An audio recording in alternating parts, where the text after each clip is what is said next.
right, well, if you're wondering what's got me going for the liquid courage here, I've been working on this diesel heater, and I'm starting to think that what I should have done was worked a hell of a lot harder when I was younger and made more money so that I could afford to buy a newer boat.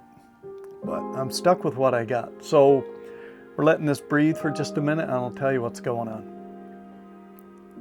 So basically, I'm having trouble still with the diesel heater. I'll take you down in there, show you everything. We've kind of gone through the process. I had the new heat exchanger, got all that put together. I still have no heat. So let's dive in. I'll show you what we did and how we got to this point. And then we'll figure out where we go from here.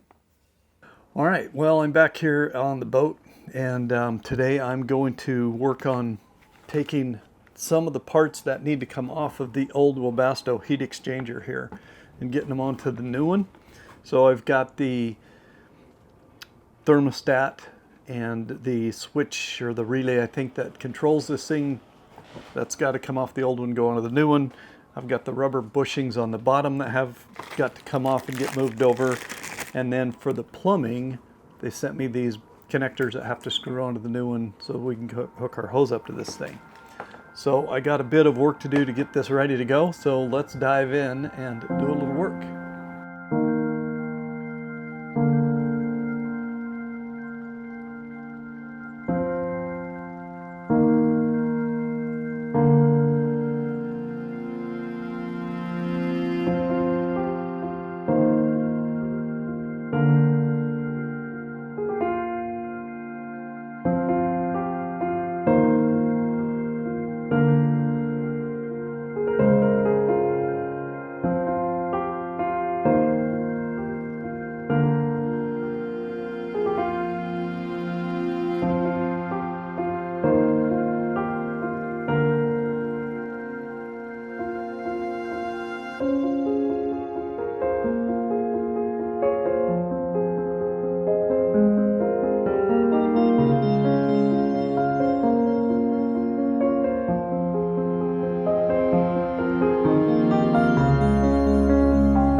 All right, well, we're buttoning up our new heat exchanger here. We've got the thermostat in there. We've got the other little connectors on there. We've got the feet back on it, and we've put the fittings on for our hoses. So the last thing that we got to deal with is these guys. So these were in the old one in here to pull the head unit back up tight against here.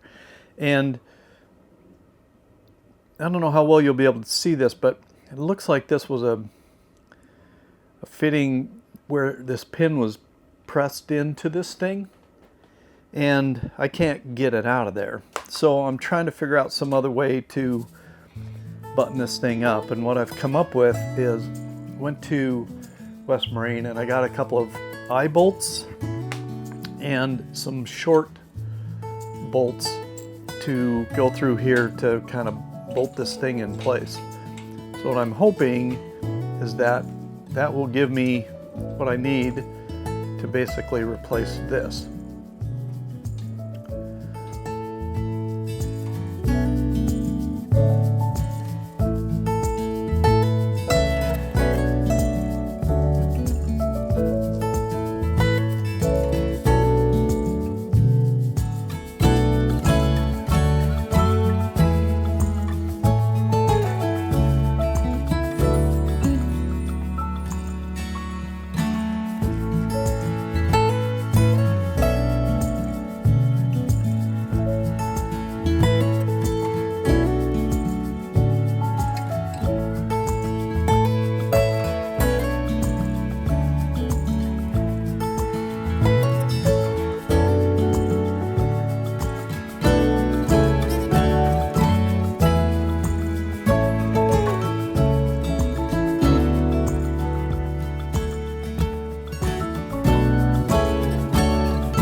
deal is it just a law of the universe that says every job that you do as a boat owner has to be more difficult than it should be? I'm working on getting the diesel heater put back in, and it's back in, it's up on the wall down there, but I'm just struggling to get the exhaust pipe over the little fitting on the bottom of the new heat exchanger. It's really tight. The pipe has a little split in it on either side, so you're supposed to, you could technically kind of spread it open a little bit, and I've been down in there with my 12-inch channel locks trying to open it up. I'm not getting it to open up very well. So I tried to put a ratchet strap around the heat exchanger and down to the bottom of the bend of the pipe to see if I could kind of ratchet up on there and then tighten down the fitting, the exhaust clamp. But that's not going well because the way the bend is on the bottom of the pipe, it's too far over, so it's tilting, it's wanting to pull the pipe up at an angle, and I need it to be straight to that fitting. So it's just fiddly, and I've been messing around with it a little bit. Then the clamp, I was going to put the clamp on down on the straight down part of the pipe so I could kind of hook the ratchet strap to this and pull up a little straighter. But this seems to be a once in a lifetime use exhaust clamp here. I think what it is, I can't really tell, but you know how sometimes they kind of put a ping in on the nut so that it's kind of been banged in on the sides on one end of it to make sure it can't come off.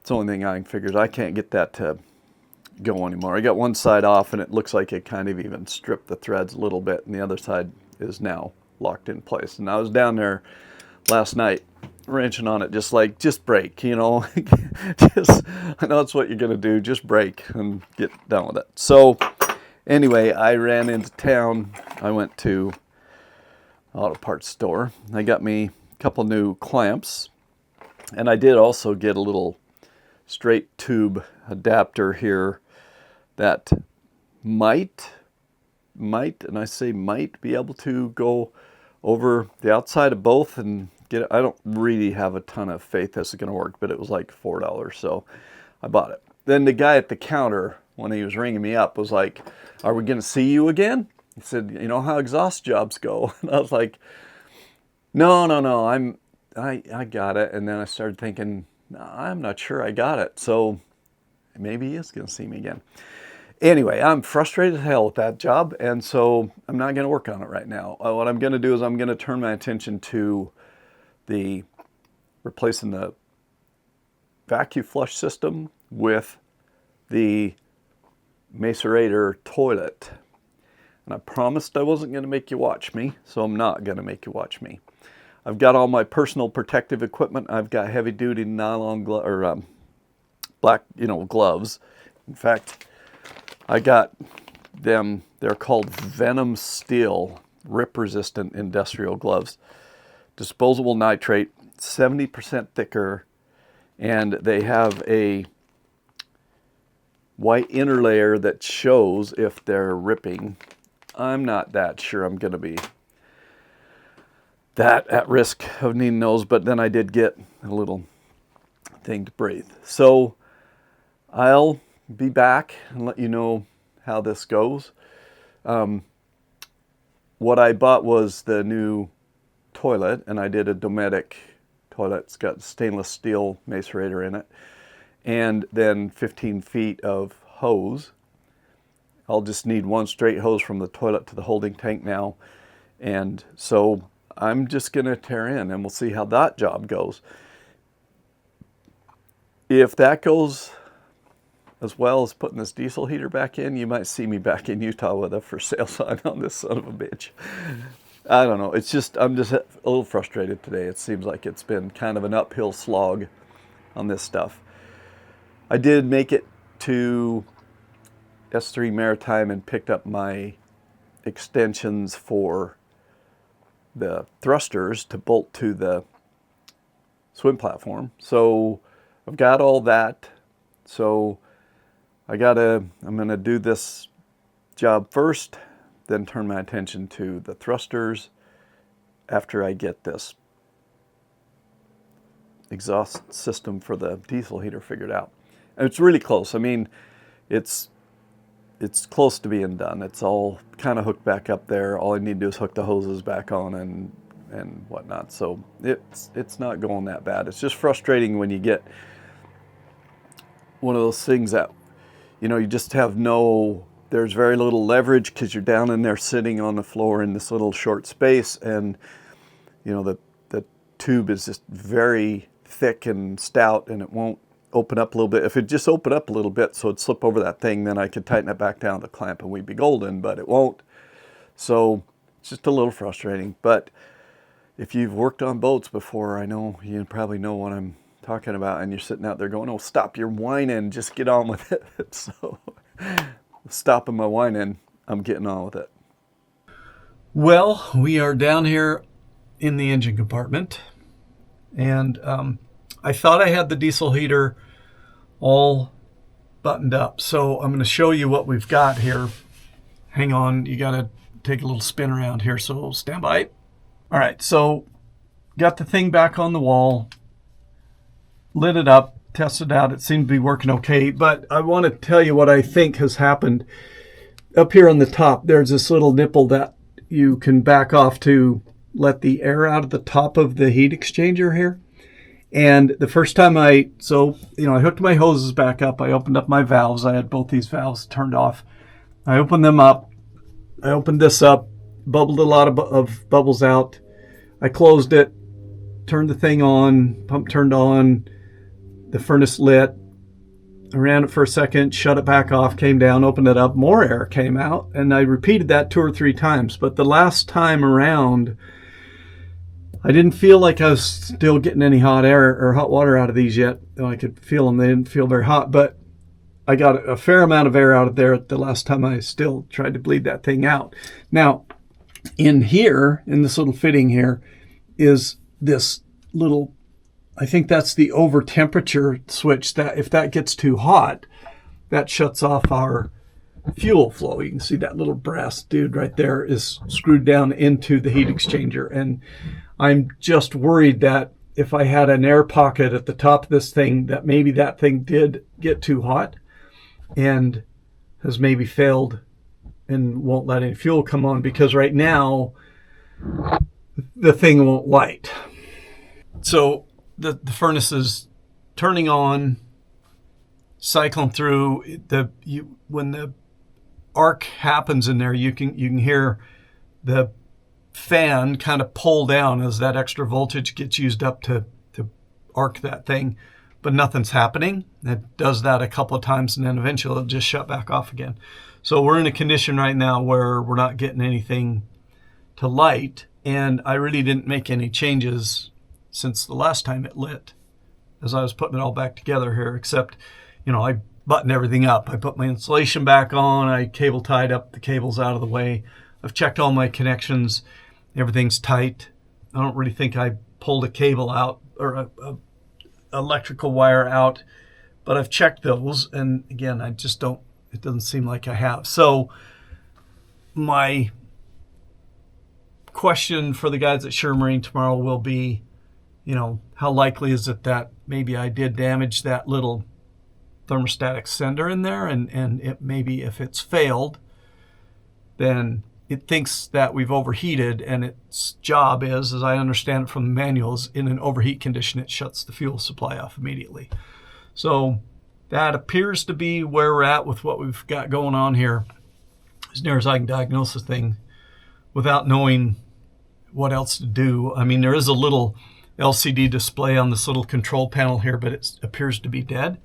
Nothing ever shows up on it. So I really don't have any further way to troubleshoot this. So I will talk to the guys tomorrow, see if they've got another one of those. If so, I'll replace that, try to bleed it again, see if maybe there's still some air in there, and then try one more time. If that doesn't get it, then I'm going to see if maybe they can send a technician out now to figure out what to actually do some troubleshooting, figure out what's going on. So we're either really close and it's just that one little thing has failed and I got to replace that, or I'll just be down here banging my head against something hard and sniffing the tears because I've been down in this engine compartment a long time. I'm getting tired of the confines down here, and my old body just doesn't like being bent up in this small of a space. So yeah, there we go. No furnace just yet, but luckily we're over the worst of the winter. It is a little bit chilly today. The storms have moved in and it's raining again, so we could have used it, but I've tried pulling the plugs out, letting them sit out for a little bit, plug it all back in, see what happens. But I just don't appear to be getting any combustion. So I feel like that's what's wrong. I feel like everything's happening normally, but there's no fuel getting to it. And what would turn off the fuel is, as I understand it, that overheat protector, solenoid thing or whatever it is. It's a little tiny thing. So I'm gonna leave this for right now, and I'll give you an update after I find some parts or whatever. Okay, so here's how I figured out what was going on. I've got my little ohm meter here set to ohms, resistance ohms, and hopefully you can see the needle moving there over to near zero resistance between these two probes when they're touched together. If we take this existing device that we took out of the thing and we touch it to the two probes, we get nothing there. So I went and got a replacement. It's these. This is going to be too shiny to see, but it's actually a fuse, a meltable fuse. It's not a thermostatically controlled switch. So this is the replacement. It's a little slightly different on the end than the old one, but if we demonstrate now, if we touch these two connectors here, let's touch them on the end. Boom. So the good working position of this is it's a closed circuit when everything's fine. And the way I tested it was I left this in, but I undid the wires and I put a little loop of wire in where these two wires were going. So I basically just closed this up with that. And the furnace lit. All right, well, I do believe that the universe can kind of tell when it's almost pushed man past his breaking point, and it pulls back just the tiniest little bit to let you have a little victory. So replacing that meltable fuse does seem to have fixed the furnace. One weird thing was I expected that meltable fuse thing to be immersed in the fluid inside that combustion chamber. So I'd closed my valves before I took that out, and just to humor myself, I gently started to open the valves while I still had that thing out. And opened the first one, nothing happened. Opened the second one, nothing happened. So apparently that thing does not get immersed in fluid. It must have some little chamber it's inside of there. But it did run through a full cycle and shut itself off and then came back on. So like I said, we're just going to monitor it and tentatively call this job done. And we're going to call the macerator toilet install job done. And the next major thing is going to be these thrusters. So I'll get a hold of the yard up there and start to see what it looks like as far as getting this thing hauled out. But that's for next time. So for now, thanks for bearing with me through this frustrating process that almost saw me tearing my hair out, even though I don't have any to tear out. But it all ended well, and all's well that ends well, right?